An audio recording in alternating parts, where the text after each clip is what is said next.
ನಾವು ಎಲ್ಲರೂ ಕೂಡ ಒಕ್ಕೂಟದ ವ್ಯವಸ್ಥೆನ ಇರತಕ್ಕಂಥದ್ದು. ನಾವ್ಯಾರು ಕೂಡ ಒಕ್ಕೂಟದ ವ್ಯವಸ್ಥೆಗೆ ವಿರುದ್ಧ ಅಲ್ಲ, ಅದನ್ನು ಬಲಪಡಿಸಲಿಕ್ಕೋಸ್ಕರವಾಗಿ ಇಂಥ ಚಳುವಳಿಗಳು ತೆರಿಗೆ ಕಾನೂನಾತ್ಮಕವಾಗಿ ಸಂವಿಧಾನಾತ್ಮಕವಾಗಿ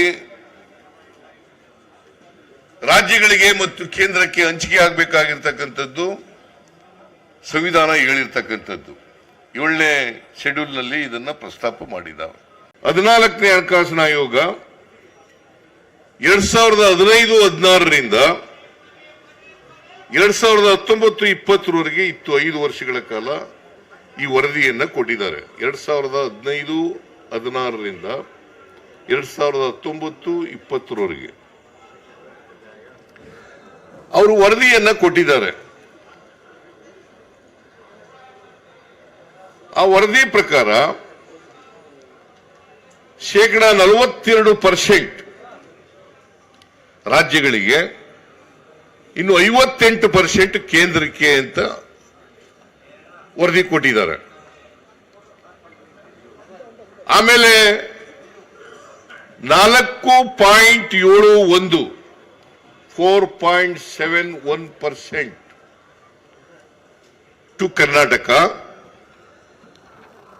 4.471% of the total taxes under the devolution of taxes. 4.71% has to come to Karnataka.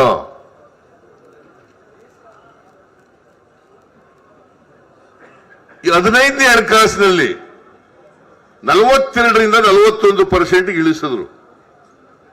42ರಿಂದ 41% ಇಳಿಸಿದ್ರು.